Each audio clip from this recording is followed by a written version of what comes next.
Okay, this will be the video lecture for Chapter 22, Neurological Disorders. Welcome, everybody. Let's get started.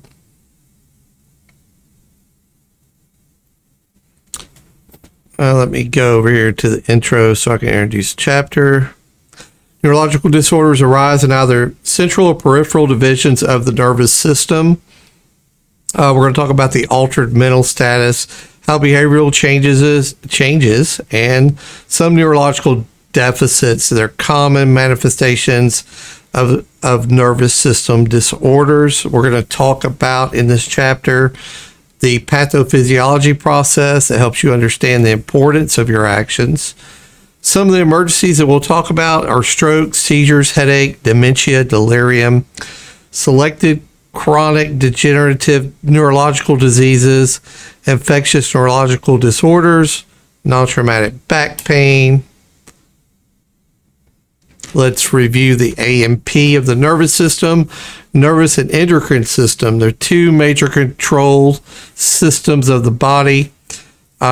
The nervous system has, there's two divisions, the central nervous system, which consists of the brain and the spinal cord, and then the peripheral nervous system. It's all the neural tissue outside of the brain and the spinal cord.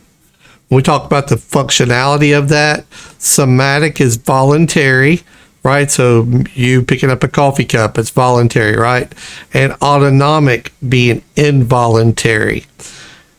Here is the divisions of how it's kind of set up here. Central nervous system here consists of the brain and spinal cord. Then we talk about the peripheral nervous system. That's everything outside of the brain and spinal cord. Here, this explains your somatic and autonomic. Remember, somatic is voluntary. Autonomic would be like blood vessels, smooth muscle, things like that, glands.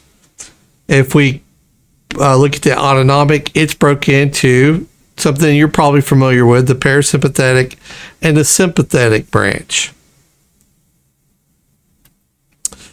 So we just never get away from these receptors, do we? We're talking about alpha 1, beta 2, right? So alpha 1 consists of constriction of the arterial and veins.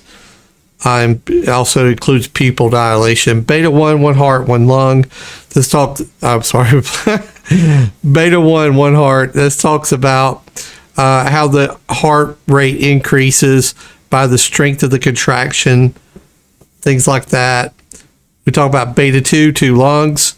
We talk about smooth muscle and bronchial dilation in that area. And then we talk about the parasympathetic nervous system, which normally works to control the sympathetic, and they keep each other in check. We have decrease in heart rate instead of vasoconstriction, vasodilation, bronchial constriction here, and increased gastrointestinal tract activity. Continue to review here the function of the nervous system, right?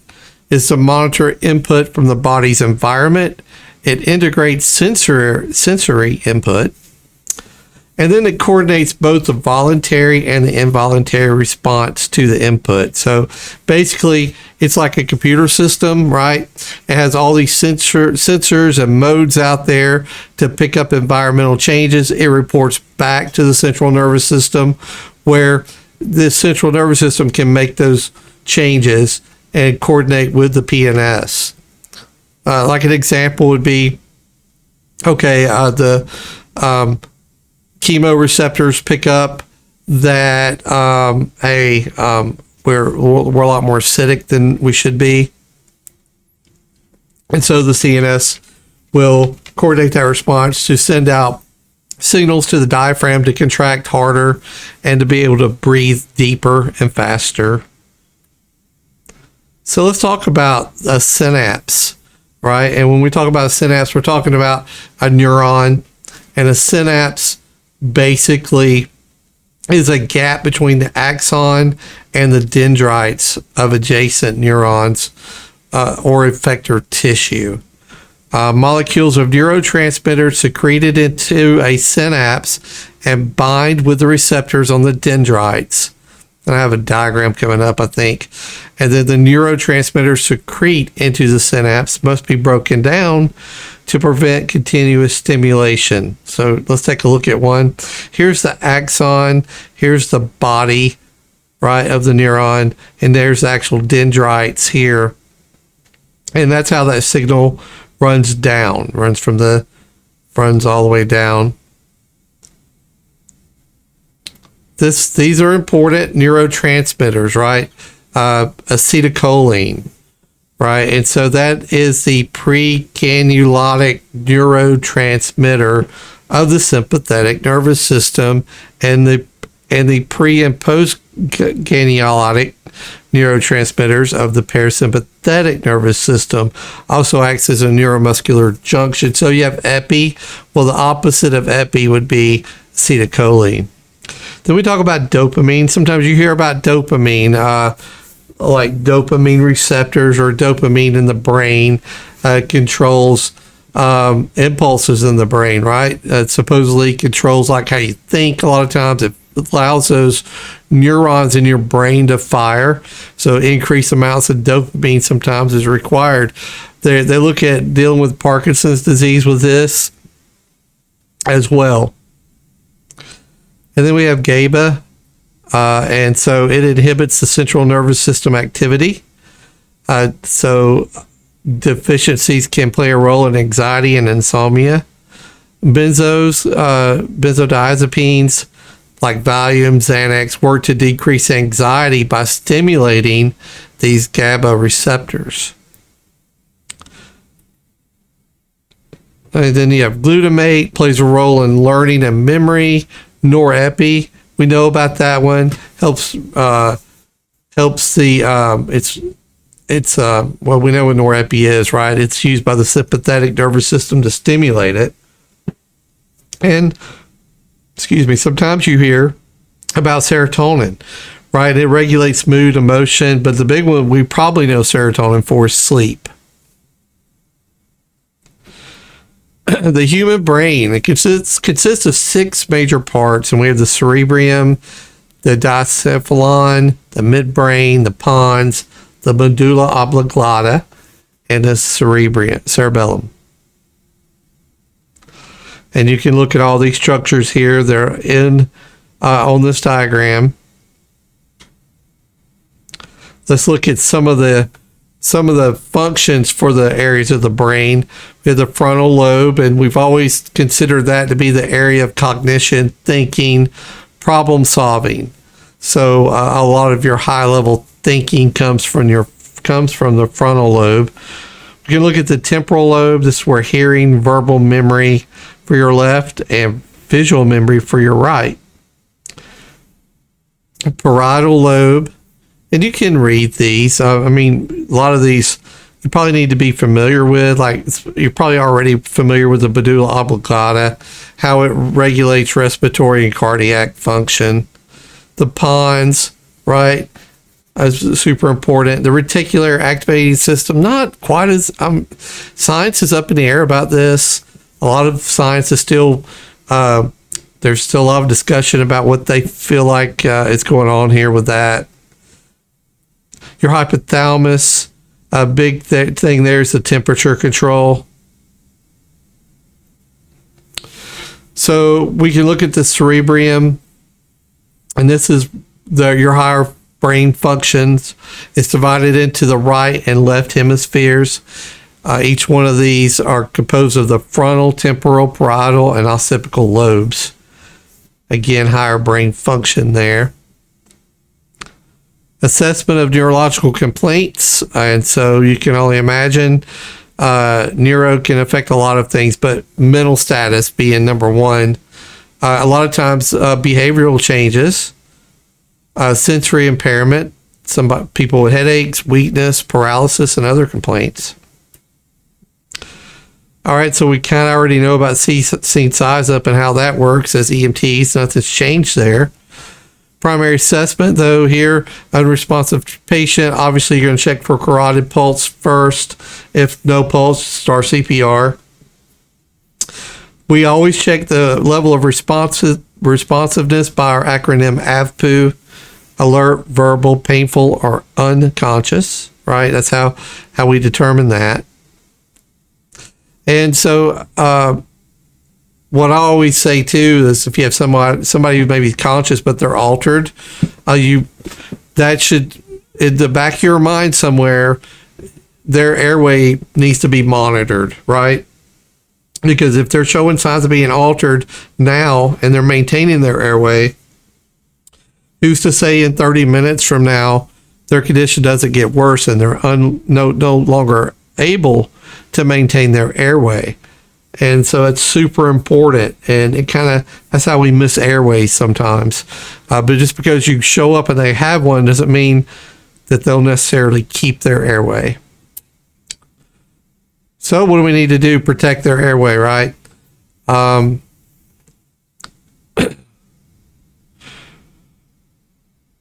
Impaired brain oxygenation worsens outcome of neurological problems, right? Limit secondary brain injuries from poor perfusion, hypoxia, and hypoglycemia. All of those are important.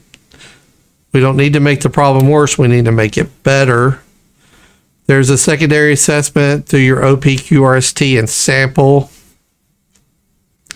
So we have vital signs, pulse ox, right? But blood glucose level, super important in your altered mental status patient. Rule out diabetes, capnography, cardiac monitoring, etc. per protocol. These are some drugs that may indicate a patient has some type of neurological problem. I'll let you run through there, but I'll look at a few of these for just really quick, like meclizine. Meclizine, you see sold over the counter, and meclizine is used for the treatment of vertigo. And sometimes you'll see that out there, Dilantin or fentanyl, that lets you know maybe they have a seizure history. Depakote or valproic acid, again, it's a seizure, migraine, headache type medication. Always consider for the possibility of increase in intracranial pressure, right? So what you want to do is you monitor that patient's altered mental status, you monitor their blood pressure, and we're looking for that blood pressure to go higher and the pulse rate to start coming down. Those are signs of increase in intracranial pressure.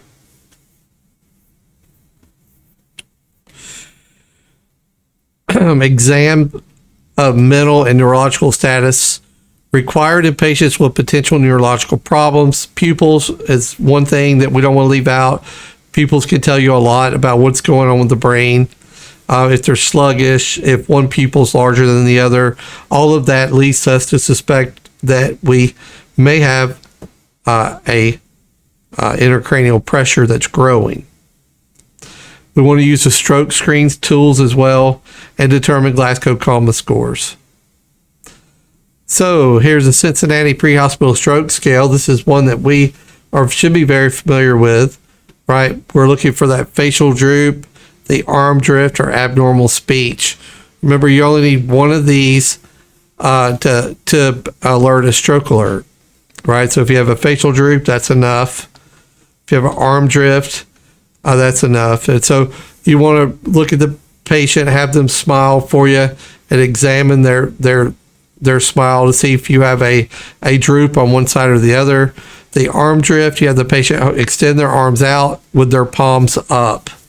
That's super important. Have them hold their hands out, close their eyes, and you want to count for 10 seconds. Ideally, the patient should be able to hold both arms up. You're looking for one of those arms to drift. It could be the right or it could be the left.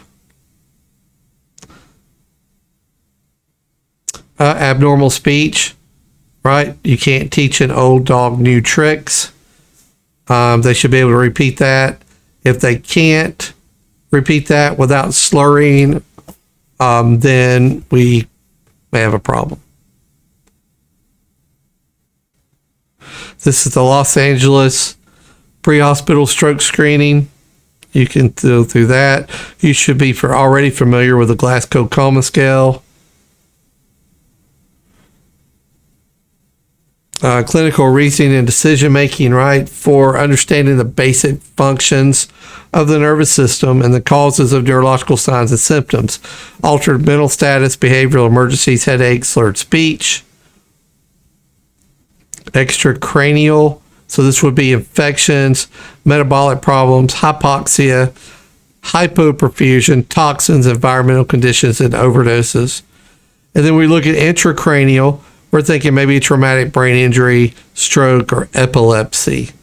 AEIOU tips, you're probably already familiar with, but this is an acronym that kind of helps you to try to rule out things that could be causing altered mental status.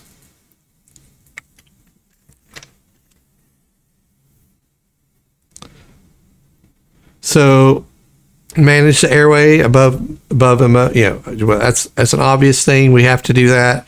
Control any bleeding, maintain blood pressure. But then we have to talk about transport stroke or traumatic brain injury patients to the right facility for care. We'll talk more about that in a few minutes. Reassess every 5 for your critical, every 15 for your non-critical.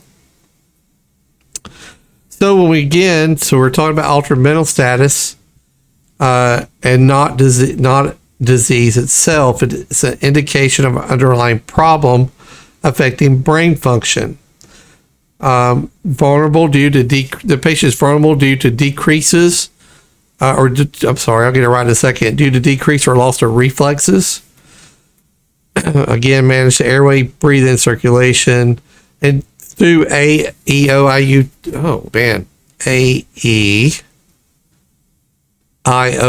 tips, using that acronym, try to figure out a problem that you can, start, maybe that you could correct an underlying cause. So you check a blood sugar and their blood sugar is low. Let's give them some D10, and that should improve the altered mental status. Altered mental status patients may have lost their gag and cough reflex. And we see a lot of this with stroke patients. They lose the ability to maintain their airway, and that's a problem. And it starts with their loss of gag or a cough reflex. We'll do in the hospital, we do what's called a swallow screen test. We'll actually have the patient sip some water, and if they can't swallow it, they start gagging on the water, then we know then that process is underway. And we're really monitoring their airway at that point in time. So if involvement of the hypothalamus and the brainstem, they may lose their ability to control their body temperature. We mentioned that earlier, along with their blood pressure and respirations. Temporary loss of consciousness sometimes can be caused by inadequate brain perfusion.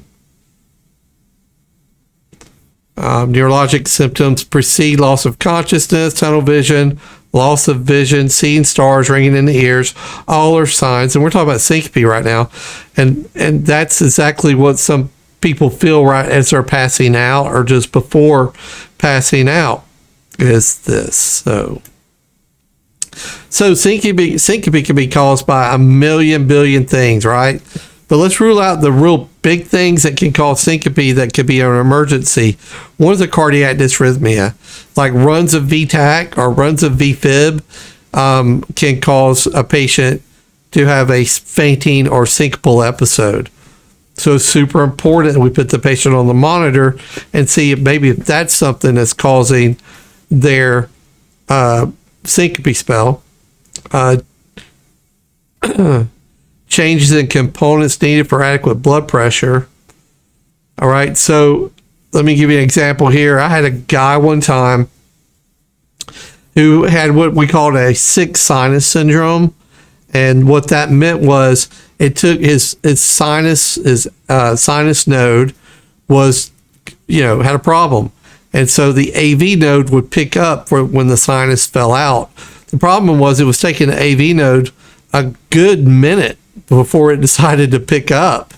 And so what would happen was the patient would have a syncopal episode and literally go asystole for about a minute before the AV node picked up and caused the heart to contract.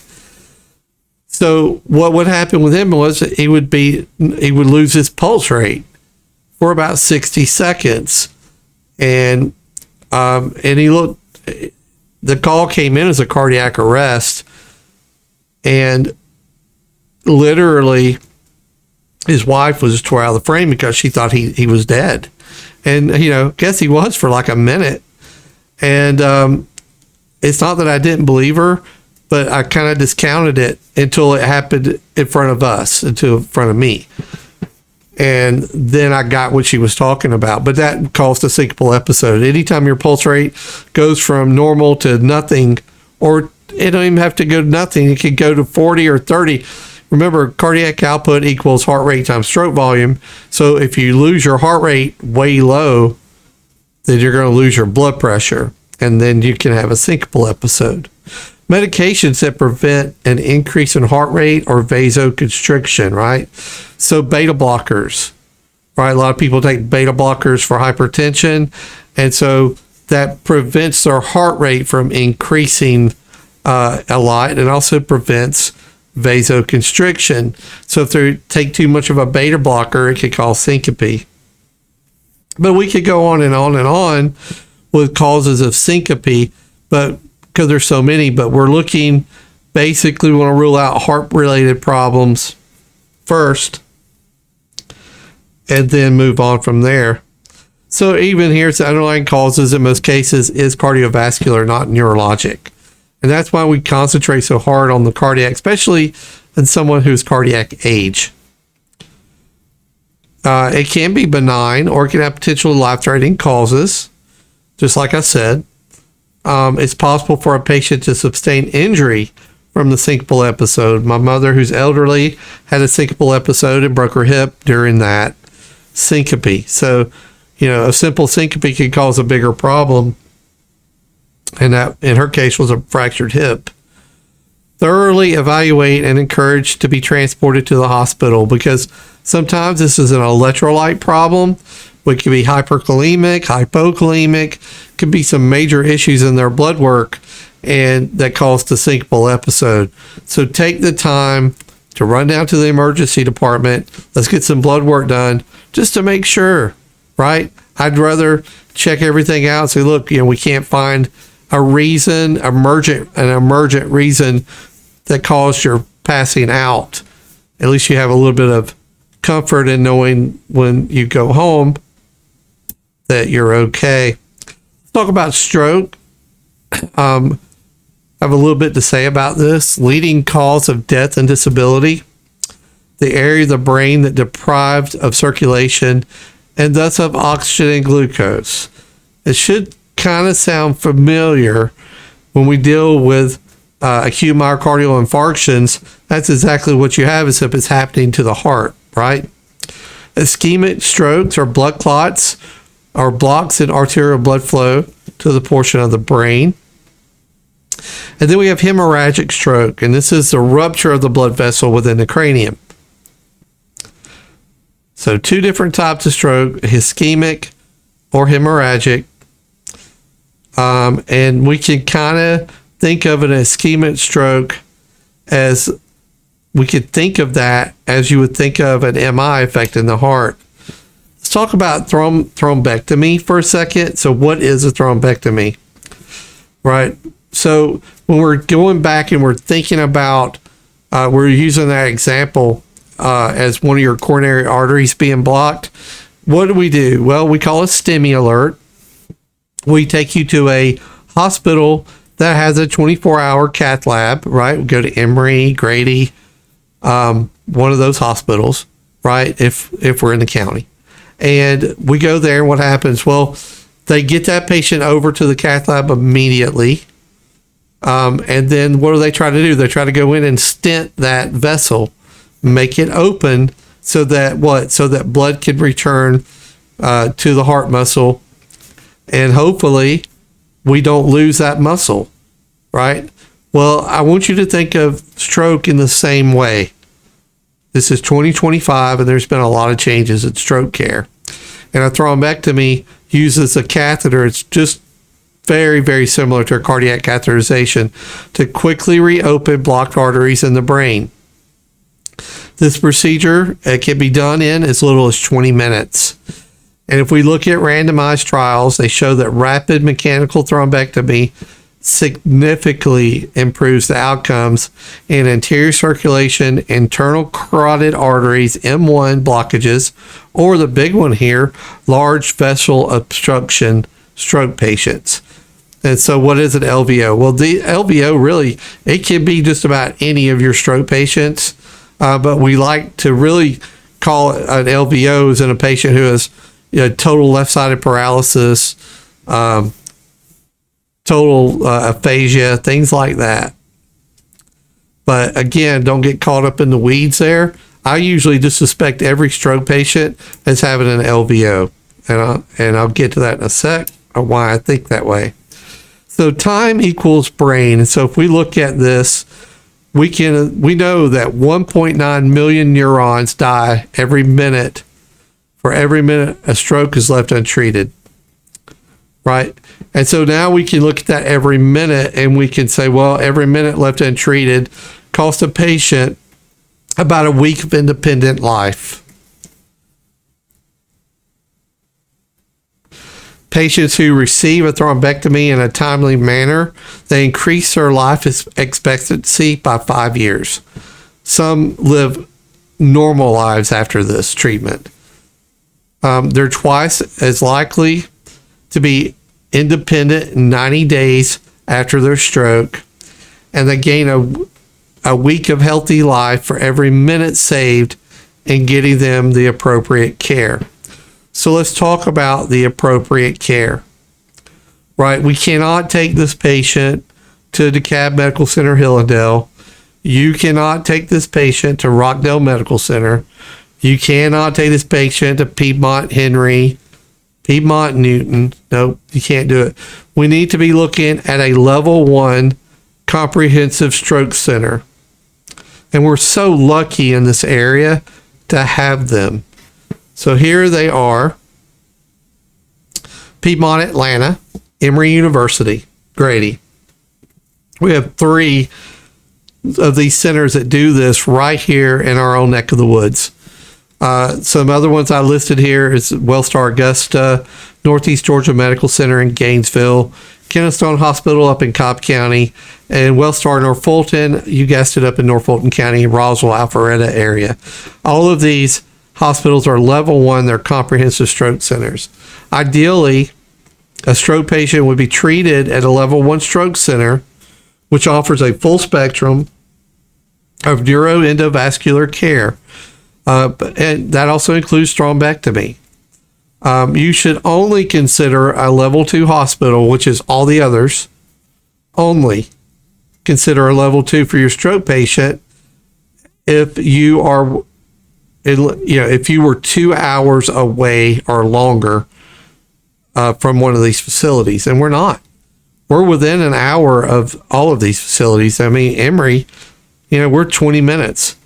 We should be passing every hospital that we see to take your stroke patient to Emory. Well, they've done even when you look at other hospitals when it comes to when we talk about level 2 stroke centers, a lot of their times aren't even accurate when it comes to getting the patient over to their CT scanner and all of that. And then when they do go to the CT scanner, they're not looking for the actual stroke. They're making sure they don't have a brain bleed. And so they bring them back to the room, and guess what? They have to transfer that patient now. And some patients don't get transferred. And so their quality of life has been ruined. And who ruined it? Well, we did. Because we didn't take them to the right facility. So I encourage you to encourage EMS to take these patients to the correct facility. Look at causes of stroke. Well, we have a subarachnoid hemorrhage here. This is bleeding. This is hemorrhagic.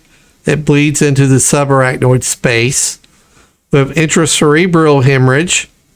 All right, and so a lot of these, there's your vertebral artery there.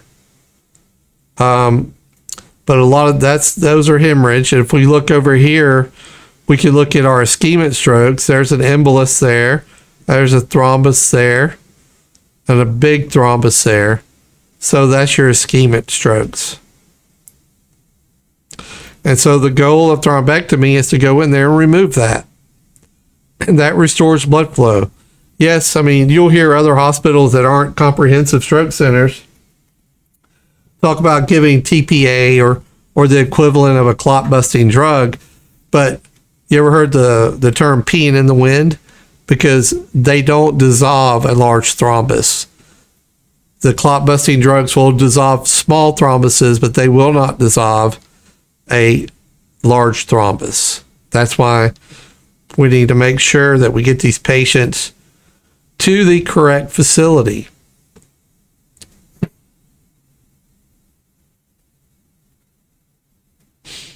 I'm just looking at some notes. Okay.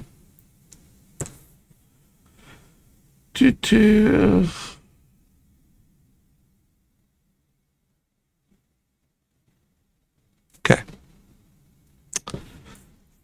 The pathophysiology of the ischemic stroke is that very, very similar to that of an MI. We have atherosclerosis of the cerebral artery or the internal carotid arteries that supplies blood to the brain. Risk factors for atherosclerosis are the same as for cardiovascular disease. We can look at some of those risk factors here: hypertension, diabetes, cardiovascular disease prior to stroke. It was, maybe they've had a prior stroke. The big one here is the TIA. If they have a history of what they call the mini strokes, then they're being set up to have a larger stroke. Hypercholesterol. If they're greater than 55 years of age, males are more common for stroke than female. African Americans, Hispanics, they have twice the risk as the population on the whole. And we can look at family history as well.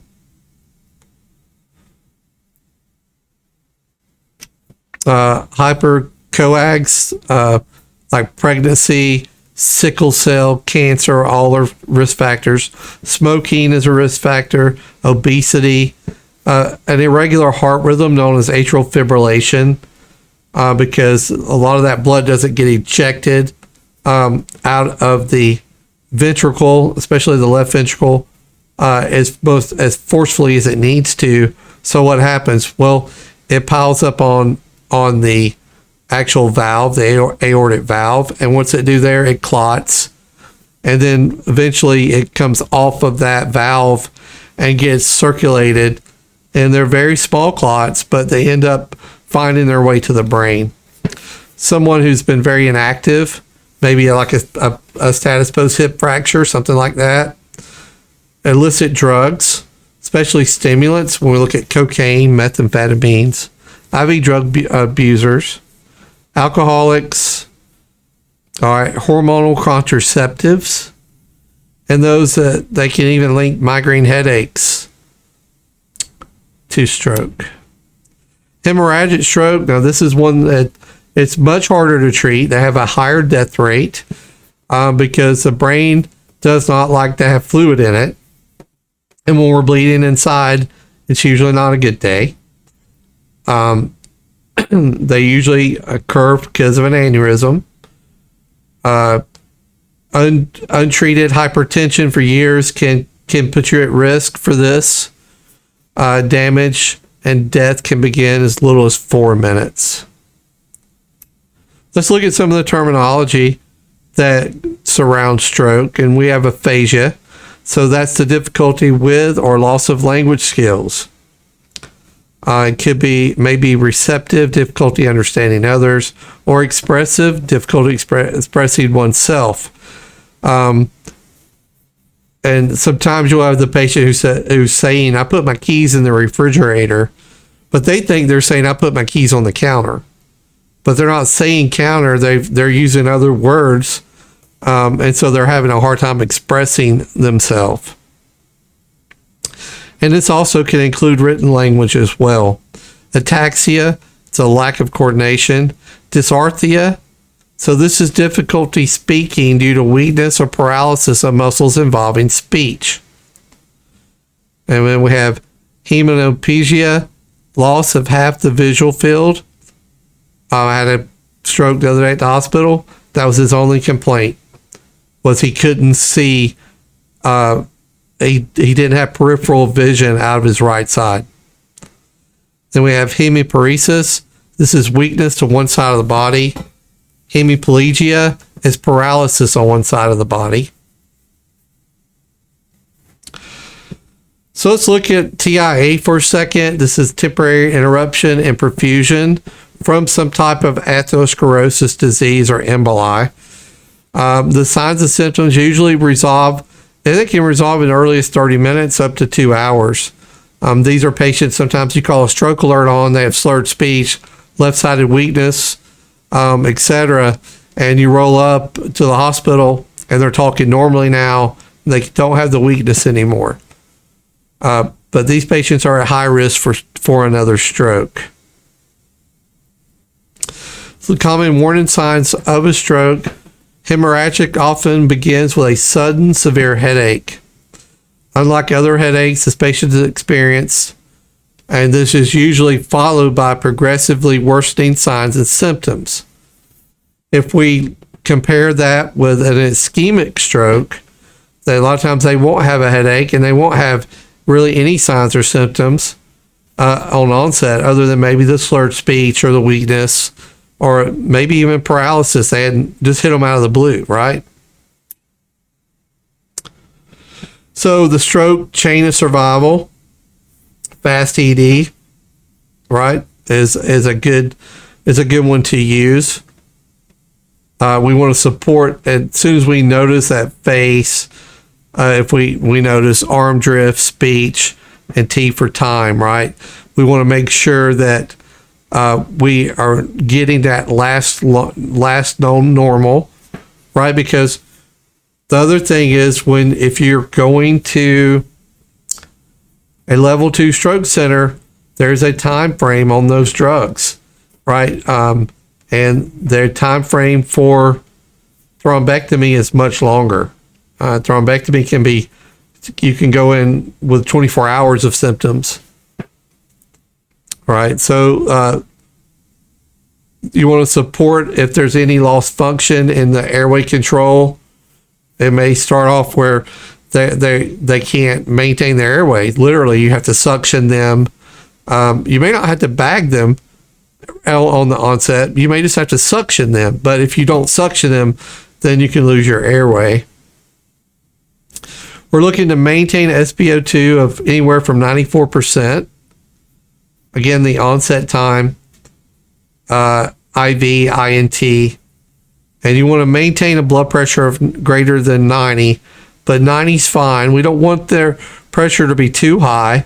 It's preferably to be a little low, but we don't want them to be like 84/40, something like that. Hemorrhagic strokes, sometimes they will have seizures.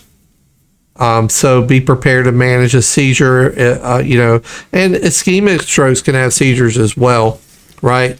The body doesn't know how to respond to this tissue death, and so it can set off an electrical storm of the brain. Make sure you check your blood glucose. Make sure this is not like a diabetic related problem. Notify and transport to the most appropriate facility. We just talked about that. Let's go to that level 1 stroke center that's thrombectomy capable, right? They're also known as comprehensive stroke centers. When we talk about fibrinolytics, that's what I was talking about earlier.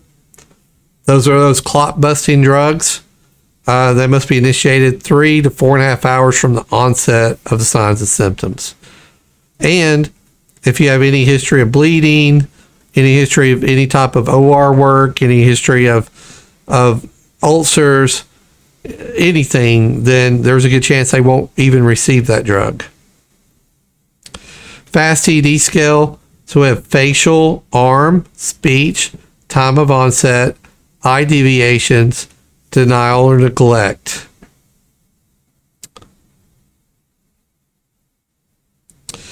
We can look here at inclusion criteria and exclusion criteria for fibrinolytics. And that's what we were just talking about a minute ago. You can read through here, but look at all of the exclusion criteria that we have. A lot of these exclusion criteria you don't have with thromboectomy, right? So that's why it's even more important.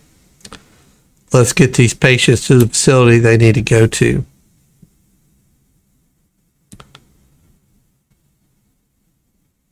So with seizures, when we're talking about seizures, they have an abnormal generalized motor activity localized, or behavioral changes, right?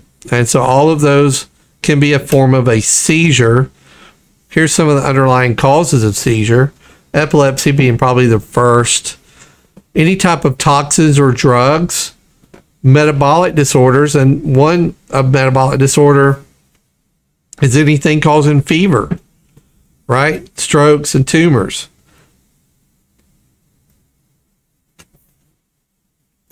So do they have a history of seizures or not? Because if this is a first-time seizure, we're going to be a lot more worried about that person than if somebody who has a history of seizures, right? Because we could be dealing with a brain tumor, we could be dealing with a brain bleed, we could be dealing with a stroke, something neurological. So we have to really be on our P's and Q's when it comes to treating this patient's tonic-clonic seizures, motor seizures involving the entire body, and these are followed by that postictal state, right? So these are body movement seizures. I don't know if some of y'all may have witnessed one yet or not. And then we have the absence seizure, and this could be what they call a staring seizure, where the patient appears to be like in a daydreaming state.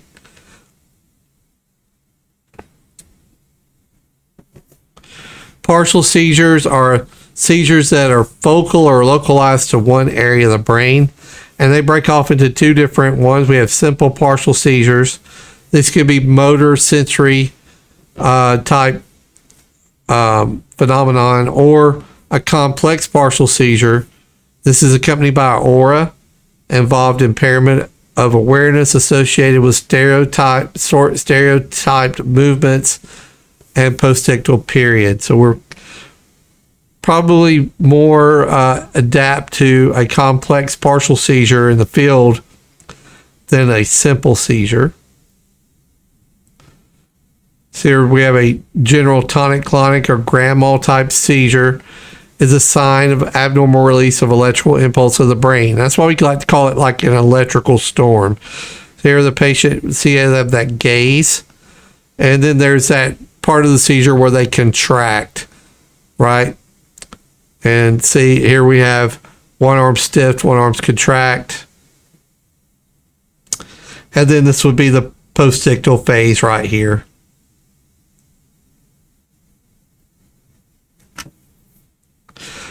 Sometimes people get injured during seizures.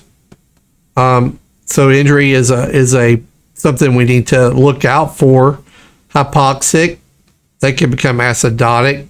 They can suffer airway obstructions during the postictal period, right? And so that's when it's really important. Let's do a head tilt chin lift and keep that airway open during that postictal phase before they start kind of waking up.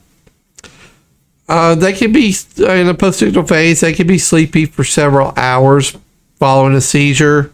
It's not uncommon, but certainly anywhere from 30 to 45 minutes after a seizure, for sure they could be altered.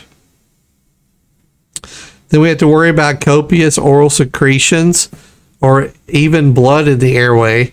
A lot of these patients will bite their tongue in these on these seizures, and that can add to your airway problems. So let's help them out a little bit. Let's give them some oxygen. If they bit their tongue, let's control that. We don't have to do direct pressure, but most of the time, but you might need to suction. Let's look out for any type of injuries that may have occurred during the fall of the seizure or while they're seizing on the ground. Let's get some vital signs. Let's make sure this is not a diabetic-related type seizure. Let's check their blood glucose. Let's determine their history. And they may or may not have a medical ID. And that shouldn't stop us from making sure we check their blood glucose level, right? Because not everybody wears I'm a diabetic type bracelet. Let's get an IV on these patients, because if you end up calling for ALS, that gives the paramedic an opportunity to administer anti-seizure medications. And you can either get ALS to arrive on the scene, or maybe you can intercept with them, either one. Status epilepticus. This is defined as a tonic-clonic seizure lasting more than 5 minutes, or a consecutive seizure, right, without returning to a alert and oriented ×4 mental status, right? So they have the seizure, they go through the postictal phase, and then before becoming alert again, they have another seizure. These seizures are life-threatening emergencies. So request ALS because they have anti-seizure type medications. Make sure you manage their airway. And it says consult medical direction about fluid administration. There's probably no need for like a bolus of fluid here, but IV access is super important. They have a SUDEP. It's sudden unexpected death in epilepsy. Does not occur during the seizure, may occur shortly afterwards. I had a patient who died on me years ago in 16's immediate from this. We treated their seizure on the scene. It was a normal seizure, no problem. I elected to ride in with the ambulance. And during our ride to the hospital, the patient bradyed down and went into cardiac arrest. So you can sometimes relate it to they were probably having status seizures, and what ended up happening was they stayed so hypoxic during that time frame that they suffered a brain injury, something like that. When we talk about headaches, chief complaint, so we have primary headache syndrome, migraines, cluster headaches, tension headaches. Secondary headache syndrome is caused by other problems. Some can be life-threatening, right? So a lot of times these patients have had migraines before. They'll tell you that they have had a history of migraines. And so we can look at that. But if this is the worst headache of their life, well, we kind of got to worry at that point in time about maybe a intracranial bleed happening. Migraines, they definitely occur more frequently in females than males, and they occur at a younger age. My daughter has migraines, and she had a syncopal episode. I wasn't there when it happened. They transported her to the hospital. When I got there, we got an appointment with pediatric neurology. And I felt like it was a syncopal episode the entire time, just from after I got there and got the whole story. But pediatric neurologist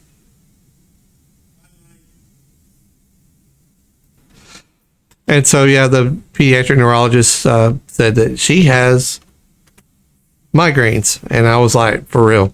I didn't believe him, but sure enough, he said, just wait a couple weeks from now, she's going to have one, and she did. So they do occur. She was probably 11 or 12 when that went down.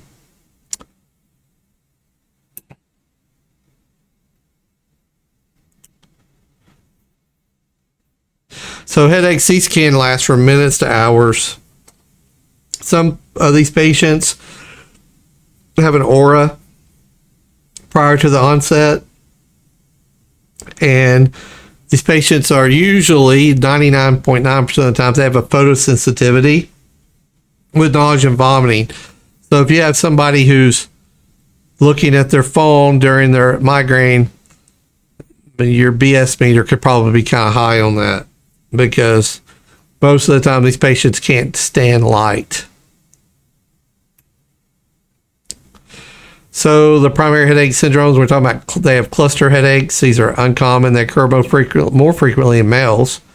Sudden onset of series of severe headaches of short duration. They're usually located unilateral temporal region or around the eyes. Tension headaches, dull nagging pain that may extend from the shoulders, neck, and scalp.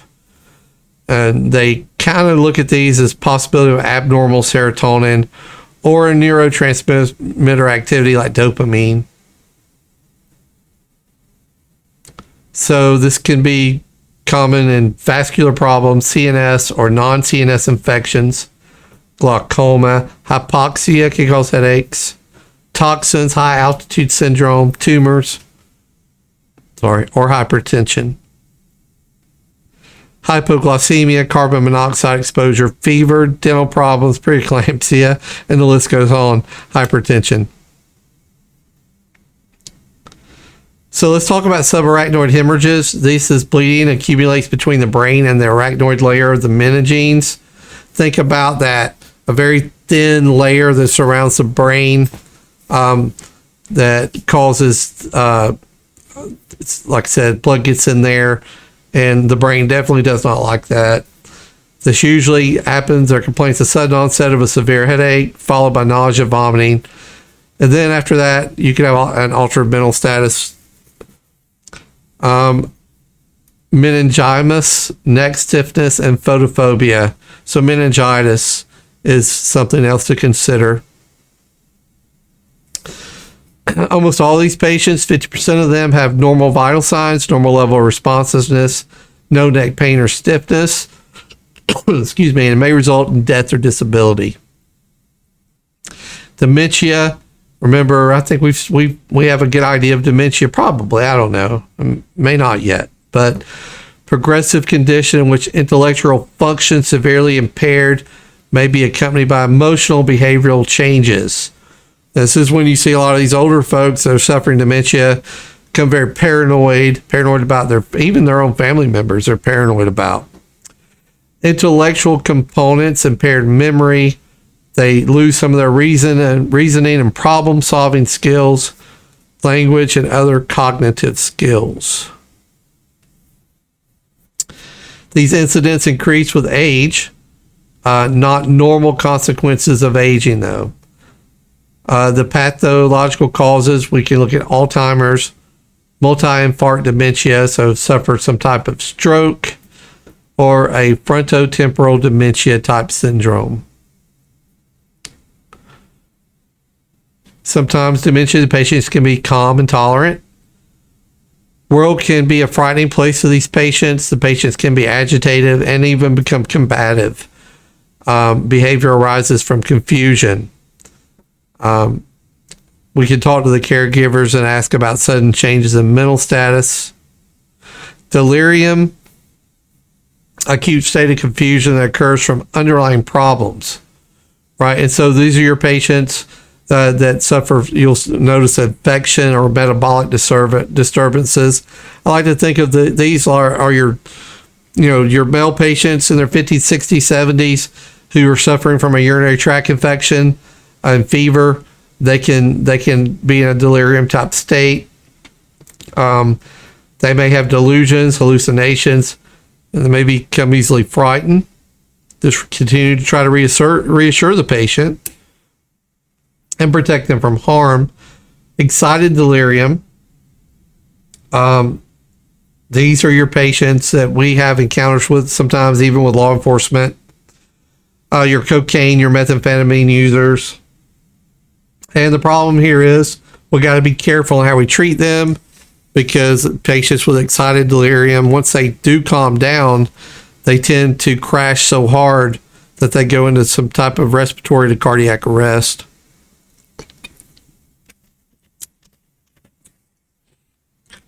We can categorize these deliriums in three categories: hyperactive, hypoactive, and a mixed state. Hyperactive ones are just like you would think, aggressive, very agitated. Then they may move to that hypoactive state where they're, depressed, mental state, very solemn. Or you can have you could have maybe a mixture of both. We mentioned vertigo earlier and the use of meclizine. Vertigo is where that patient has just extremely dizzy. They may have nausea, vomiting, abnormal eye movements. Usually if these patients turn their head too quick, that's when it's the worst. Non-traumatic back and neck pain. These patients can suffer from what is the word I'm looking for? Inflammation of the spine, and that can put pressure onto those spinal nerves. And when it does, the spinal nerves get compressed, and then they start to reveal themselves through weakness, numbness, tingling. You don't have to worry about this. It's not a threat to the spinal column, so they don't need to be immobilized or anything like that. It says consider serious medical conditions and potentially life-threatening causes. There are not too many of those when it comes to non-traumatic back and neck pain. I think sometimes publishers get carried away with making statements like that.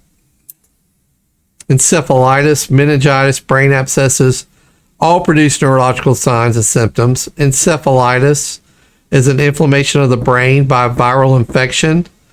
Meningitis can either be viral or bacterial, and a brain abscess can be focal or localized bacterial or even fungal infections of the brain.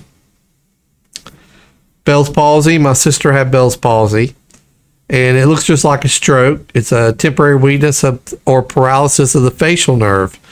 So it's a drooping of an affected side. You can have drooling with this, loss of sense of taste, numbness on that affected side, dry eye or excessive tearing. Forehead generally involved only. That's kind of, neurologists can figure it out pretty quick when they're looking at the forehead, but you kind of got to know what to look for. And the majority of these cases resolve in several weeks. Normal pressure hydrocephalus or NPH. This is a problem with the cerebral spinal fluid. It's produced in the ventricles of the brain. It can't be properly reabsorbed by the brain, or it doesn't drain correctly. And this is characterized by ataxia, dementia, urinary incontinence. And sometimes they end up putting a shunt in to help drain the central spinal fluid. Parkinson's disease, this usually affects people over the age of 50. And they can link it with a loss of dopamine that's in the brain. And what the big sign here is the tremors, right? They have tremors, muscle rigidity, slow movement, problems with balance, and coordination. And if this disease process is progressive, it only gets worse. Multiple sclerosis is autoimmune disease. It affects those axons, right? The myelin sheaths coming off the neurons. This onset of disease process, usually 20 to 40 years of age. Initial symptoms is difficulty with vision. Then it usually progresses from there to muscle weakness and can lead to paralysis. I think that I usually pronounce it different. Myasthenia gravis is an autoimmune condition where we have problems with acetylcholine receptors, right? And so we have acetylcholine affects the parasympathetic nervous system. And so that's where you get that muscle weakness from. Facial and respiratory muscles often affected. And when this patient's in crisis, they do not receive adequate amounts of medication. And the chlorogenic crisis, patient's over-medicated.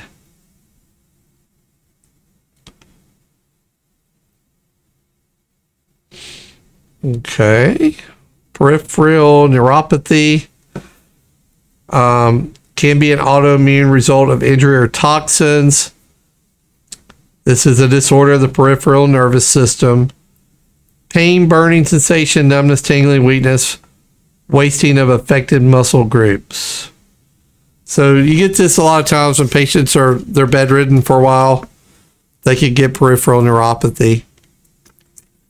Sometimes you have some sort of neuropathy, patients from diabetes, things like that.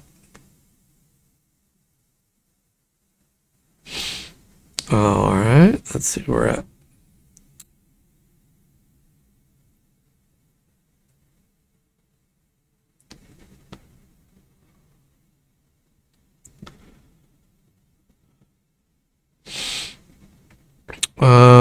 Let's see. Here we have the Wernicke-Korsakoff syndrome. This is a vitamin B1 deficiency. It's common in alcoholics or patients with eating disorders, malnourished patients. And that is it. So, excuse me, a sneeze there. Accident. All right, so we've talked about the chapter now. This will be posted. This will be the last video for the series of chapters. I'll probably do one more just to kind of sum them all together. All right, look forward to seeing you guys in class and have a great week.